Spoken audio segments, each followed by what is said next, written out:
주일로 지켜요. 어버이날보다도 어버이날은 우리가 5월 8일을 제정해서 지키지만 그런데 여러분 어버이날 하면 부모에 대한 효도, 공경, 효성 뭐 이런 얘기가 요즘 그렇게 듣기가 쉬운 얘기는 아니에요. 많이 사라져 버렸어요. 효도라고 하는 말, 공경한다, 공경. 내 부모를 공경하라. 그 다음에 효성이 지극하다. 이런 얘기가 찾아보기 참 쉬운 일이 아니고 말았습니다. 자, 여러분 이런 세대를 살아가면서 여러분이 재미난 얘기 가운데 한 토막을 한 번쯤은 다 들어본 얘기인데 이젠 어떤 가정에서 이젠 어느 날 시어머니가 우연히 자기 아들과 며느리가 하는 얘기를 우연찮게 들었습니다.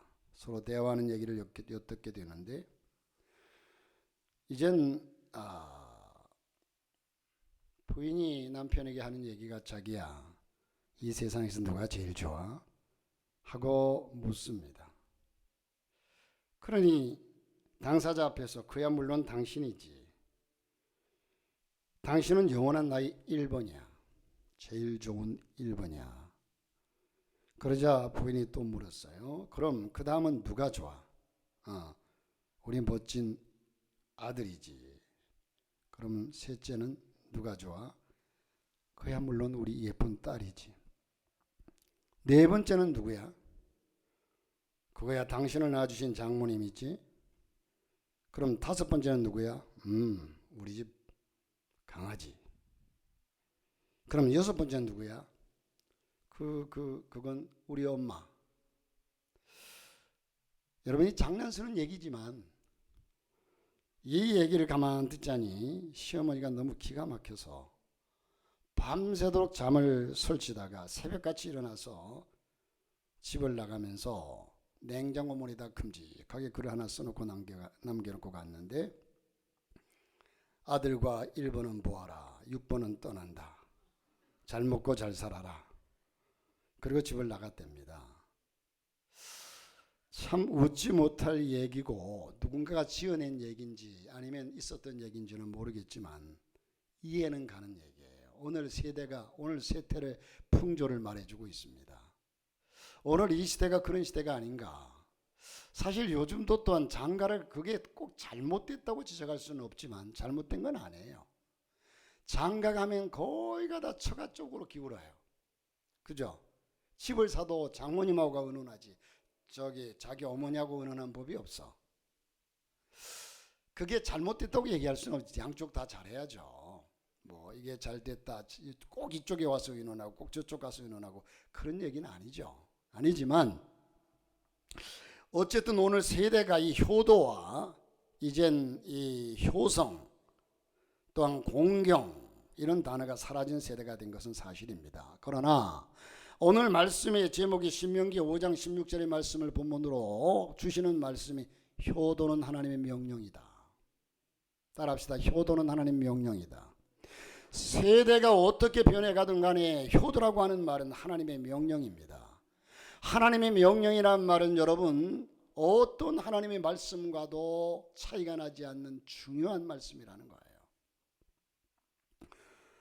여러분 1956년도에 어머니 날이 제정되었어요. 56년도에 이제 전쟁이 끝나고 한참 전쟁 끝난 지 얼마 안 됐잖아요. 그런데 전쟁 이후에 어머니들이 자식 양육은 물론 그 생업에 무거운 책임을 지고 그 가난을 무릅쓰고 자식을 키우는 그 모습을 보면서 그 어머니를 위로하고 기리기 위해서 어머니 날을 만들었습니다. 이후에 어머니 날로 지정해서 갖가지 경로 효친 사상이 담긴 행사를 실시하다가 이젠 아버지 날이 거론되니까 어머니 날을 56년도부터 약 17회 차까지 행사를 하다가 1973년 3월 30일에 제가 어릴 적만 해도 어머니 날이었어요. 그런데 73년 3월 30일에 각종 기념일 등에 관한 규정이 대통령령 6615호에 의해서 어버이날로 바뀌게 된 겁니다. 그래서 지금 어버이날이죠. 여러분, 어머니나 아버지나 똑같은 희생을 하지만 사실 잔정, 자식을 생각하는 것 깊은 애정, 사랑, 이 모든 것은 어머니를 따라갈 사람이 없죠. 아무리 아버지가 어떻다고 해도 어머니만 못하죠. 이 어머니의 사랑. 그런데 원래 이 어버이날은요, 원래 어버이날의 유래는요, 본래 사순절의 첫날부터 사순절이 시작되잖아요. 지났잖아요. 부활절 이전에. 사순절 첫날부터 넷째 일요일에 어버이의 영혼에 감사하기 위해서 교회를 찾는 영국 그리스의 풍습과 1907년경 미국의 안나 자비스라고 하는 여성이 자신의 어머니를 추모하기 위해서 교회에서 흰 카네이션을 교인들에게 나눠준 일에 그때부터 시작된 것이 어머니날이요, 어버이날의 유래인데, 그러다가 1914년 미국의 제28대 대통령 토머스 우드로 윌슨 대통령이 5월 둘째 일요일을 어머니의 날로 정하면서부터 정식 기념일이 된 후에 지금까지 미국에서는 5월 둘째 주일 일요일 날에 어머니가 생존한 사람은 빨간 카네이션을, 어머니가 돌아가신 사람은 흰 카네이션을 가슴에 달고 각종 집회를 열면서 가정에서는 자녀들이 어머니에게 선물을 준비해서 드리는 날입니다. 지금도 그렇게 진행되고 있고요. 참 의미 있는 날이에요. 이젠 정부에서도 이 날을 공휴일로 제정해서 이젠 효도 사상을 키워보려고 했지만 그러나 그것이 잘 되지 않았고 지금까지 어버이날이 공휴일은 아닙니다. 자, 여러분, 우리가 이 어버이 주일에 꼭 저는 부르고 싶었고 수년 전부터 예배를 마치면서 불러온 찬양 하나가 있죠. 어머니의 마음입니다. 이걸 지금 이제 바꿔 어버이의 마음이라고 볼 수 있겠지만, 나실제 괴로움 다 잊으시고. 여러분, 일제시대에 이흥렬이라고 하는 청년이 있었습니다.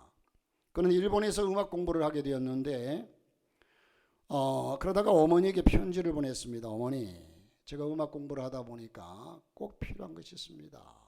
어머니 어려우신 줄 알지만 가능하다면 제게 그 필요한 걸 살 수 있도록 좀 도와주세요 하고 편지를 보냈어요. 그 필요한 것이 뭔가 하니 어머니 피아노가 필요해요. 그 편지를 받고 그 어머니는요, 이젠 그 아들의 그 간절한 소원을 뿌리치지 못하고요, 허리가 휘어지도록 그 당시에 땔감으로 쓰였고 했던 솔방울을 주어가지고 당시 현금 400원을 만들어서 아들에게 보냈습니다. 송금해 주었습니다. 결국 그 돈으로 피아노를 그 돈을 종잣돈을 삼아서 피아노를 살 수 있게 되었는데, 피아노 건반을 두들 때마다 어머니의 모습이 환하게 떠오릅니다. 그래서 어머니의 사랑에 너무 감격이 되어서 눈물로 지은 첫 곡이 바로 우리가 잘 아는 어머니의 마음이란 노래입니다. 이 노래의 가사의 의미를 생각해 보면 오늘 3절까지 제가 이 가사를 쭉 적어 왔는데, 자, 먼저 1절을 한번 우리 함께 불러보십시다. 잘 아는 노래니까요. 나실제 괴로움 다 잊으시고. 오늘은 여러분, 하나님의 명령이니만큼 어머니의, 아버지의 그 사랑을 다시 한번 깊이 되새겨 보시면서 한번 노래했으면 좋겠습니다.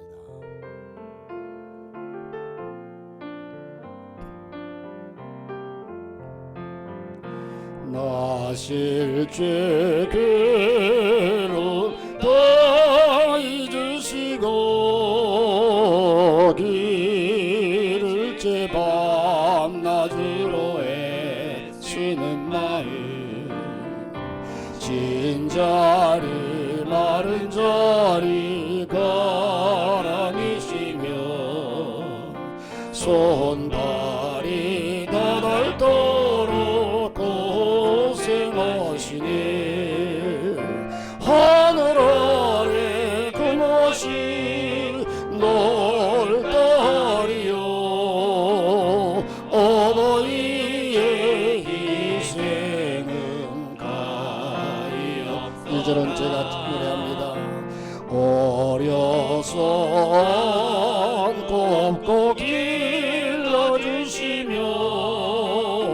자라선 문기되어 기다리는 맘 하늘사 그릇 들사 자식 생각에 고시던 이마 위에 주름이 가득 땅 위에 그것이 높다리요.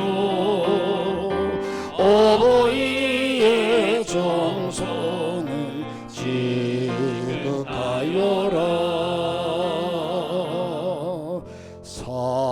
사람의 마음 속엔 온 가지 소원 어머님의 마음 속에 오직 한 가지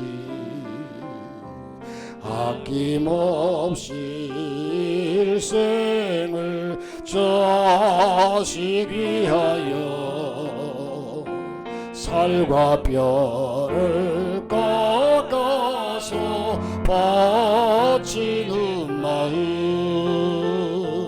인간의 그 멋이 거룩하리요. 어버이의 사랑은 그지없어라.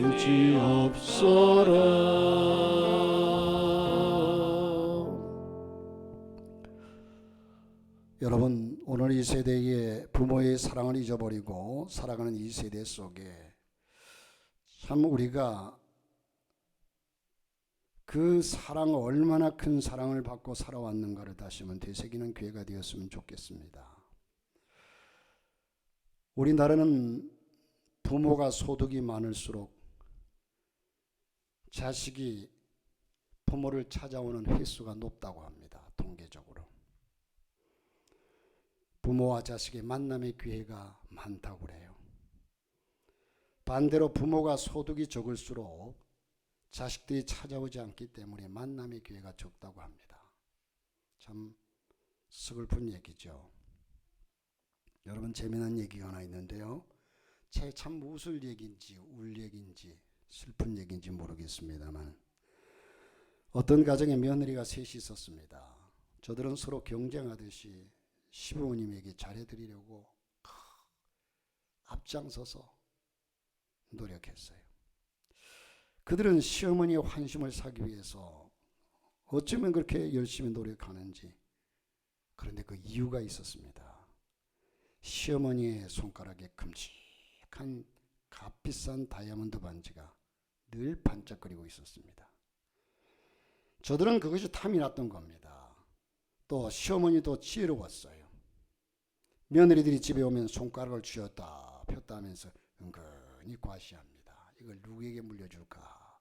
라고라도 얘기하듯이 시어머니는 큰 며느리가 오면 자기 손가락에 있는 다이아몬드 이 반지를 큰 며느리에게 줄 것처럼, 넌지시 줄 것처럼 얘기를 하면서 암시를 합니다. 그런데 또 어느 날 작은 며느리가 그에게 오면 또 작은 며느리에게 그 둘째 며느리에게 주려는 암시를 또 던져요. 막내 며느리가 오면 역시 막내 며느리에게 줄 듯이 이젠 그렇게 암시를 하고 얘기를 합니다. 저들은 그 반지가 꼭 자기에게 올 것이라는 확신을 가지고 물려받기 위해서 시어머니에게 온갖 정성을 다합니다. 올 때마다 고기를 사들고 오고 옷을 사들고 오고 그렇게 자주 찾아오면서, 자, 이렇게 세월이 지났습니다. 많은 세월이 지나서 그 시어머니가 죽었습니다. 어떻게 됐을까요? 새 며느리는요, 땅을 치면서 대성통곡을 했습니다. 왜요? 많이 울어야 반지를 받으니까요. 사람들은 어머니에 대한 아쉬움 때문인 줄 알고 참 효성지극한 며느리들이다. 그런데 알고 보니까 그 큰 다이아몬드 반지가 가짜였어요. 여러분, 자기들이 지금까지 공들인 걸 생각하니까 기가 막혀서 땅을 치고 통곡했답니다. 형편없이 값싼 가짜 반지였다는 겁니다. 며느리들은 속은 것이 너무나 억울해서 가슴을 치며 대성통곡을 했답니다. 여러분, 다 그런 것은 아니죠. 저는 여러분들의 가정의 자녀들을 보면 참 감사해요. 여러분의 가정의 자녀들은 참 다 그래도 부모를 생각하고 효도하고, 할렐루야, 참 얼마나 아름다워요. 자, 다 그런 것은 아니지만 부모의 재산 때문에 마음에도 없는 효도 신용을 내는 자녀들이 참 오늘 현실 속에 너무나 많습니다. 부모가 재산이 있으면 자녀가 자주 찾아오는 것이 사실입니다.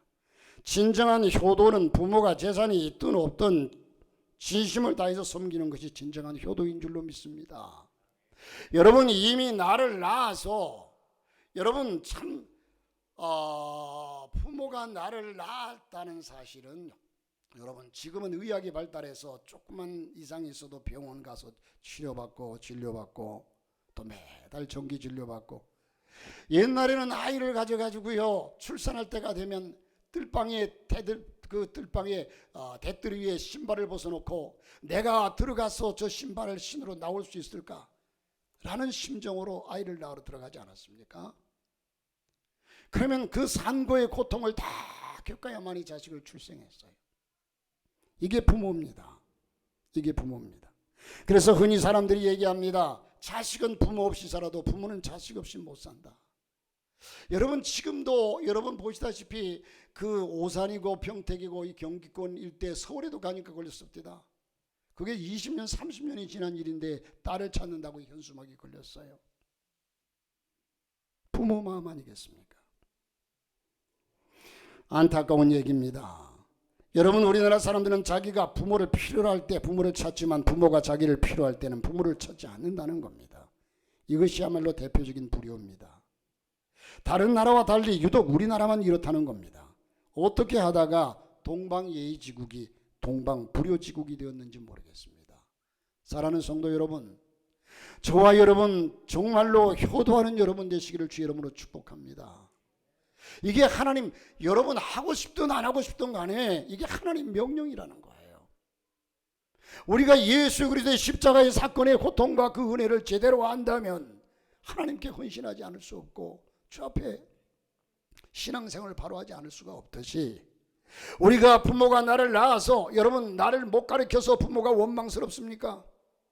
나를 이 땅에 태어나기까지 한 그 순간까지만 해도 목숨을 다하여서 우리 부모는 나를 이 땅에 탄생케 했고, 그 어릴 적에 이젠 정말로 때로는 저지 안 나서 보리죽을 갈아 먹이면서도 우리를 키웠던 그분이 바로 부모입니다. 사랑하는 성도 여러분, 우리는 이 사실을 다시 한번 기억하면서 이 부모에게 효도하는 효도가 없이는 진정한 행복한 가정을 이룰 수가 없어요. 행복한 가정이 될 수가 없어요. 행복한 가정 이룰 수 있기를 주의 이름으로 축복합니다. 세월이 아무리 흘러도 세대가 아무리 바뀌어도 내 부모를 공경하라, 그리하면 내가 땅에 살되고 장수하리라. 이 말씀은 변치 않습니다. 행복한 가정의 원리를 몇 가지 생각해 보고자 하는데, 첫째는 하나님을 바르게 경외하는 원리입니다. 하나님을 바르게 경외하는 가정치고 불행한 가정이 없어요. 행복합니다. 할렐루야. 여러분, 옛말에도요, 경천자는 복되고 순천자는 흥한다. 자, 경외할 때 경자, 경외, 하늘천, 하늘을 경외하는 자, 곧 하나님을 경외하는 자입니다. 경천자. 그 다음에 순천자는 뭡니까? 순리대로 살 때 하늘의 순리를 따르는 자. 그러므로 하늘을 경외하고 하늘의 순리를 따르는 자는 복되고 흥하다는 말입니다. 예수 안 믿는 사람들까지도 인생의 모든 근본이 하늘에 달려있고 하나님을 경외하는 데 있다고 말하고 있습니다. 시편 128편 1절 2절에 말씀합니다. 여호와를 경외하며 그 도에 행하는 자마다 복이 있도다. 내가 내 손이 수반대로 먹을 것이라. 내가 복되고 형통하리로다. 할렐루야. 그러므로 여러분, 하나님을 경외하는 것이 가정의 행복이고, 두 번째로는 여러분, 가정의 화목의 원리는요, 이 가정의 원리 중에 하나가 화목입니다. 화목. 여러분, 가화만사성이란 말씀을 잘 아시지요? 가정이 화목해야 모든 일을 잘 이루어져 간다. 가정이 화목하면 만사가 잘 된다는 겁니다. 그러므로 가정의 화목을 위해서 우리는 힘쓰고 애써야 합니다. 여러분, 가정의 화목을 위해서는 스스로 죽어져야 합니다. 내가 그리스도와 함께 십자가에 못 박혔나니 그런즉 내가 사는 것이 아니요 내 속에 그리스도께서 사신 것이라. 가정의 가족들이 스스로 죽어지고 스스로 양보하고 스스로 희생하고 이런 가정이면 두말할 것도 없이 행복합니다. 그런데 내가 살아서 움직일 때에 그 가정은 행복할 수가 없어요. 화목입니다. 자, 그러므로 가정의 화목을 위해서 힘쓰시기를 바라는데, 잠언서 17장 1절에 말씀합니다. 솔로몬은 이렇게 고백하기를, 마른 떡 한 조각만 있고도 화목하는 것이 육선이 집에 가득하고 고기가 가득하고 생선이 가득한 집에 그 가득하고 다투는 것보다 나으니라. 여러분, 마른 떡 한 조각, 채소를 먹으면서도 기뻐하는 것이 고기 뜯으면서 불평하는 것보다 낫다는 겁니다. 여러분, 행복은 이젠 고기와 생선에 있지 않아요. 이젠 행복은 여러분 물질과 그 부귀영화 속에 있지 않아요. 왜 착각합니까? 여러분, 우리가 하나님께서 행복이라는 것을 돈에 숨겨놓고, 돈 속에 숨겨놓고, 행복이라는 것을 고기와 세상의 쾌락 속에 숨겨놓으셨습니까? 제가 금요일날 그런 얘기를 했는데요, 참 아이러니한 게 뭐냐면, 여러분, 사람들이, 여러분 크로바 아시죠? 크로바 토끼풀 크로바. 모르는 사람 손 들어보세요. 제가 가르쳐 드릴게요. 크로바 아시죠? 그러면 그 크로바의 그 의미가 뭡니까? 크로바의 의미가, 예? 크로바의 의미는 행복입니다. 행복. 크로바 잎은 보통 몇 잎이에요? 세 잎이에요. 세 잎 크로바는 다 행복을 의미합니다. 그런데 사람들은 그 행복 속에 있는 네잎 크로바를 찾습니다. 네잎 크로바는 뭘 의미합니까?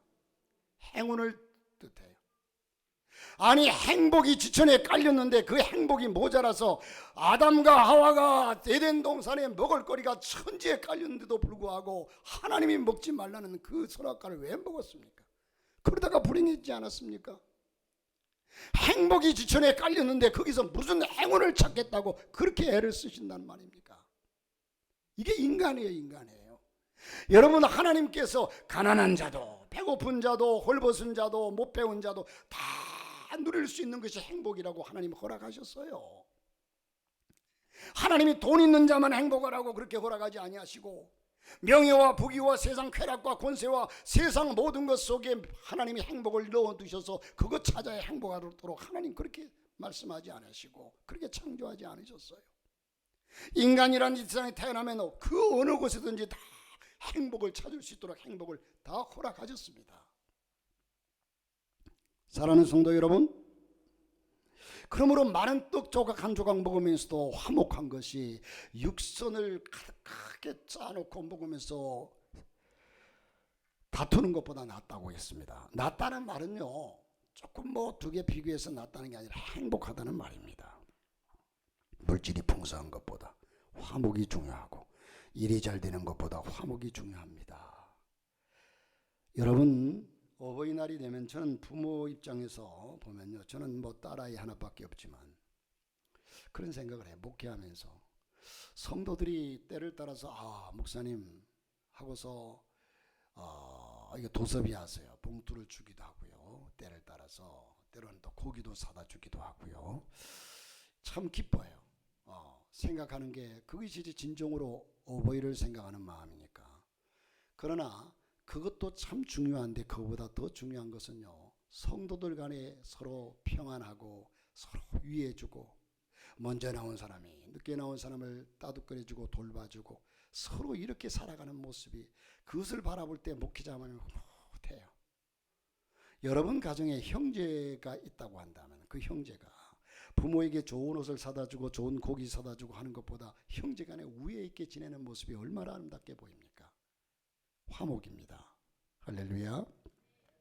그러므로 화목함으로 하나님을 기쁘시게 해드리는 저와 여러분, 그리고 여러분이 행복한 가정 되시기를 바랍니다. 가정의 원리 가운데 섬김과 헌신의 원리가 있습니다. 섬길 때의 가정이 행복해지죠. 가족 서로 간에 헌신은 참으로 중요합니다. 사회적인 봉사활동을 아무리 잘하는 사람이라도 자기 가정에서 가족들을 위한 봉사가 없으면 행복이 있을 수가 없어요. 가정에서의 헌신, 참 저부터서 나가면 목사라는 이 입장 때문에 그런지 모르지만 나가서 다른 사람들에게는 잘한다고 생각해요. 그 집에 오면 잘 못해요. 그게 잘 안 돼요. 이게 잘못된 거예요. 또 마땅히 목사가 딴 데 가서 잘해야지, 집에만 가서 자기 부인만 말 잘 듣고 자식들만 생각하고 남들은 쳐다보면 그것도 잘못됐겠죠. 자, 여러분, 나보다 가족 전체의 유익과 명예를 먼저 생각하는 것, 나보다 서로의 행복을 생각하며 살아가는 것, 예수님이 우리를 위해서 십자가에 달려 돌아갔듯이 내가 그리스도와 함께 십자가에 못 박혀 죽었던 것, 죽는 것은 내 가족을 위해서, 이웃을 위해서. 여러분, 오래전에 일본에서 동경올림픽이 열리기 전, 바로 그 전해의 일이었습니다. 올림픽 때문에 그 올림픽 스타디움을 확장하기 위해서 인부들이 지붕을 헐었습니다. 그런데 지붕을 헐어보니까 참 기가 막힌 일이 있었어요. 이 벽에, 나무의 벽에 도마뱀이 꼬리가 박힌 채 살아있는 거예요. 못을 가지고 박았는데 큰 도마뱀 꼬리가 못에 박혀가지고 그대로 살아있어요. 인부들이 전에 공사했던 사람들에게 그 못을 언제 박았냐고 물었습니다. 그러자 그것을 수리한 적이 3년 되었다고 그래요. 3년 전에 박은 못이 틀림없다고 했습니다. 그 말을 들은 인부들은 어떻게 3년 동안 이 못이 박힌 도마뱀이 그런 상태에 살았을지 이해가 안 됩니다. 그래서 공사를 중단하고 가만히 지켜보기로 했습니다. 한참 지켜보니까 한 구석에서 한 마리 도마뱀이 나오더니 입에다 먹이를 물고서 와서 이젠 꼬리에 박힌 그 못이 박힌 도마뱀에게 먹이를 물어다 주고 갑니다. 한참을 있다 또 와서 그 먹이를 물어다 주고 갑니다. 그 모습을 보면서 인부들은 그 도마뱀의 사랑과 헌신의 아름다움에 감탄했다고 합니다. 여러분, 헌신이 있어야, 누군가 죽어야 누군가 사는 것이 기독교의 원리입니다. 스스로 여러분이 가정에서 여러분이 죽어지십시오. 내가 죽음으로 아내가 웃음이 피고, 내가 죽음으로 자식의 웃음이 피고, 아내가 죽음으로 남편의 얼굴에 웃음이 피고, 누군가 죽어야 누군가 살아요. 자, 이것이 기독교의 원리예요. 네 번째로는 서로 용납하고 이해하는 원리입니다. 하나님은 사람을 다양하게 만드셨습니다. 여러분, 그래서 부부는 특별히 서로 다른 점이 많습니다. 똑같으면요, 그것도 엉망진창이에요. 보세요. 나이가, 예를 들어서 성격이 느긋한 아내와 성격이 급한 남편이 있다고 칩시다. 저도 가만 이 말씀을 전하면서 생각해 보니까 집사람이 나를 컨트롤하는 것이 귀찮죠. 제발 이것 좀. 지난주에는 어떤 일이 있었냐면요, 집사람이 이젠 주일날 아침에 나오면 제 구두를 아주 깨끗하게 닦아가지고 바르게 신고 나갈 수 있도록 딱 놔놔요. 매주마다, 결혼하고 지금까지. 팔불출이죠. 제가 팔불출이에요. 근데 그럴 때마다 참 너무 고마워요. 감격해요. 그런데 지난주에는 집사람이 나가고, 집사람이 식사당번인가 돼서 일찍 나가고 없는데, 나도 이제 후닥닥 준비가 나오는데 보니까 정신없이 나왔는데 그냥 신발을 신고 나왔어요. 신발을 그냥 신고 왔는데, 오다가 보니까 매일 그냥 평상시에 신는 신발이에요. 주일날 구두를 깨끗이 닦는데 그 구두가 아니라 내가 봐도 평상시에 신는 신발을 그냥 긁고 나왔는데, 그래서 집에 돌아가서 다시 그것을, 교회까지 거기가 왔을 때 보니까 그래. 그래서 돌아가서 다시 신고 오기도 그렇고, 이란 모르겠다. 여기 강단 앞에 한번 벗어놓으면 주일날 저녁에 졌다 벗어놓으면요, 슬리퍼 신고 이제 사택에 올라가고, 밖에 나갈 때는 거기서 이제 안에 있는 슬리퍼로 갈아 신고 가고, 뭐 이러니까 이 신발은 아침에 와서 벗으면 저녁에 갈 때 신어요. 그러니까 뭐 별 의미가 없죠. 그래서 모르겠다 그랬더니 집사람이 와가지고 야단을 치더라고. 그걸 집사람이 다 닦아가지고 밖에 내놔야 되는데 그걸 안 내놓고 깜빡 잃어버리고 신발장 안에 그대로 두고 왔대. 그래서 나는 그냥 온 거지 뭐. 자, 여러분, 이런 헌신과 희생이 있을 때에 누군가 희생이, 그래서 집사람이 그렇게 나를 컨트롤 해주고, 저는 옷도 날마다 그냥 입던 게 편해요. 그런데 그냥 옷을 한 번만 와이셔츠 입고 나면 금방 그냥 빨리 갖다 줘 세탁실에 넣으래요. 왜? 그거 다시 빨아서 다려야지. 그거 다시 못 입힌다는 거죠. 그렇게 해주니까 목사가 그래도 이나마 제가 깨끗하게 하고 다니는 거예요. 저는 근데 그렇게 자꾸 하는 게 귀찮아요. 제발 좀 내버려 둬라. 신발 이거 신고 하면 어때? 그러나 여러분, 목사는 그래서 또 안 되잖아요. 그죠? 그래도 돼요. 그러니까 집사람이 그렇게 그냥, 집사람 성격은 깔끔하고 반듯하니까 나는 그냥 그러니까 늘 잡아주니까 내가 그래도 그나마. 그런데 둘 다 성격이 똑같아. 그래요 그거면 어때? 뭐 이거 청바지면 어떻고 나팔바지면 어때? 이러면 다른 사람, 목사님들 사이에서도 보면요, 어떤 분들은 이 와이셔츠가 구질구질하게 다리지도 않고 입고 나온 분들을 보면 목사 눈에 보기도 사실 참, 아니 사모님이 저 옷도 안 달아주셨나 하고 볼 때가 있어요. 그러니까 서로 다른 점이 좋은 거예요. 여러분, 귀찮아도. 할렐루야. 그래서 내가 거기에 순응하고, 우리가 그걸 모르고 그냥 나 중심으로 살아가려니까 자꾸 부딪히죠. 여러분, 집사람이라고 나한테, 자기도 귀찮을 텐데 피곤할 텐데 그냥 그것 와이셔츠, 오늘 내가 팔불출도 아주 팔불출이 된, 심지어는 밖에 나가서요, 이 까만 비닐봉지도 무거워도 날 보고 못 들게 해요. 목사가 그놈을 들고 시장 바닥에 털레털레 들고 다니면 덕이 안 된다고. 이게 자랑이 아니라, 그러니까 여러분 저는 그러나 제발 좀 내버려둬. 나 좀 들고 갈 테니까 짜증을 내죠. 여러분, 서로 다른 것에 서로 순응하면서 사는 것이 행복입니다. 할렐루야. 자, 여러분, 부모와 자녀도 마찬가지입니다. 나이가 다르기 때문에 여러분, 세대가 다르잖아요. 자, 여기 계신 여러분, 우리 이수진 집사님, 부모님이 하는 얘기들이 살아는 그냥 때로는 앞뒤가 꽉 막히고 그럴 때가 있죠. 그러면 해랑이가 집사님을 볼 때 집사님 생각이 꽉 막혔을까? 그러니까 아래로는 자식과 막히고 위로는 어머니와 막히는 거야. 왜? 살아온 세월 속에. 그러니까 부모의 생각과 안 맞지만은, 여러분, 부모님과 어떻게 생각이 같습니까? 생각이 다르고 가치관이 다르고 살아온 세대가 다르고, 뭐 요즘 흔히 여러분 잘 아시다시피, 이놈아, 엄마 때는 배가 고파 먹을 것이 없어서 그냥 꼬르륵 소리나는 배를 쥐고서 울었어. 아니 아빠, 라면 끓여 먹지. 라면 있으면 왜 못 먹어? 그 세대를 이해를 못해요. 자, 기독교는 여러분 효를 가르치는 종교입니다. 오늘은 어버이 주일입니다. 사람은 이 땅에 태어나서 한평생을 사는 동안에 하나님의 은혜와 부모의 은혜와 조국의 은혜, 이 3대 은혜 속에 일생을 살아갑니다. 뿌리 없이 자란 나무가 없듯이 부모 없이 태어난 사람은 세상에 아무도 없습니다. 오늘 말씀은 효도입니다.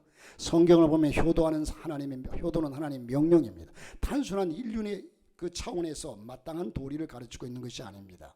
자비와 사랑의 차원에서 전하고 권고하고 하는 사항이 아닙니다. 지엄한 하나님 명령이 효도입니다. 아무리 세대가 바뀌어도 여러분 효도하시기를 바랍니다. 내 생각에 맞고 내 뜻에 맞는 것만이 아니라 부모의 생각이 우리 생각과 맞지 않아도 부모의 말씀에 순종하고 나가는 것이 효도입니다. 기독교를 오해하는 사람들 중에 대부분의 사람들이 죽은 조상에게 제사를 드리지 않는다고 하는 것이 이젠 기독교가 이젠 잘못됐다고 얘기해요. 아무것도 모르고 무식해 사는 소리예요.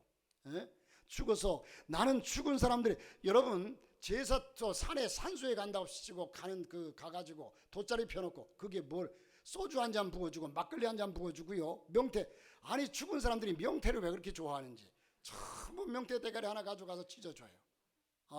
죽은 귀신인데 명태를 그리 좋아하나 봐. 여러분, 그리고 또 배를 타고서 뱃사람들이 나갈 때요, 신에게 뭐 고소리 한 대 치고 밥을 한 숟갈 떠가지고 이리 던지고 저리 던지고 하는 거 봤어요, 안 봤어요?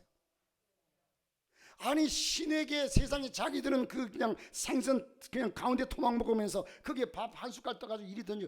그걸 신을 섬기는 행위입니까 그게? 신이 기가 막혀서 성질 나가지고도 이러면 가다가 배를 뒤집어 버릴 것 같아. 니네들은 처먹는 걸 그런 걸 처먹고 나는 이런 걸 줘? 여러분 이게 잘못됐잖아요. 누가 보더라도. 그러므로 여러분 저와 여러분이 하나님 앞에서 정말 살아생전에 잘하는 것이 효도입니다. 기독교가 불의하는 종교가 아닌 증거는 먼저 십계명을 보아서 기독교는 불효가 아닙니다.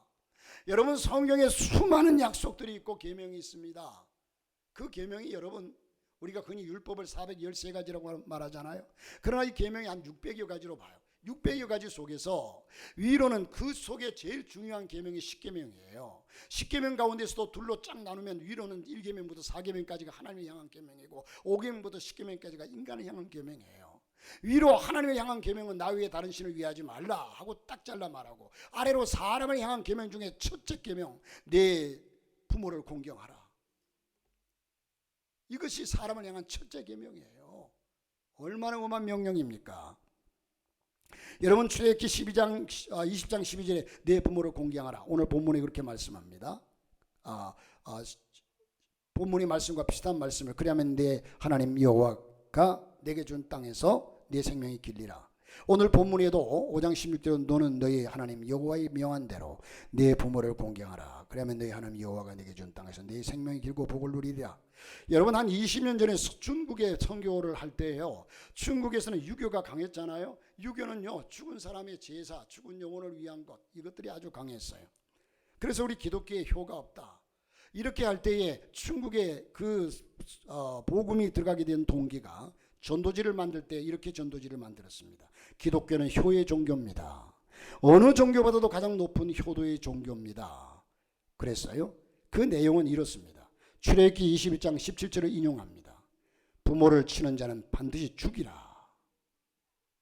자, 또 21장 15절 말씀에, 그리고 신명기 21장 18절로 21절에 보면 패역한 자식 부모의 말을 순종하지 않고 징계도 듣지 않는 자가 있거든 공회에 끌고 나가서 증거를 내고 끌어내서 돌로 쳐 죽여라 그랬어요. 패역한 자식은 죽여라. 그리하여 이스라엘의 악을 제하라. 내 부모를 공경하라. 이런 말씀들을 적어가지고 이젠 대항하니까 기독교는 유교와 비슷하구나, 효도의 종교구나 이렇게 생각했다고 합니다. 그렇습니다. 효도의 종교입니다. 효도는 하나님 명령입니다. 성경에서 효도는 사람의 마땅한 본분이자 하나님의 뜻이고 하나님의 명령입니다. 사랑하는 성도 여러분, 저와 여러분의 부모님이 돌아가셨다고 한다면 우리의 이웃의 어른들을 섬기는 일에서도 최선을 다하시기를 바랍니다. 하나님 기뻐하시는 일입니다. 살아계신다면 살아생전에 여러분들의 최선을 다해서 효도하고, 이젠 위로는 하나님을 아래로는 부모를 섬기고 공경하는 저와 여러분 될 수 있기를 주님의 이름으로 축복합니다.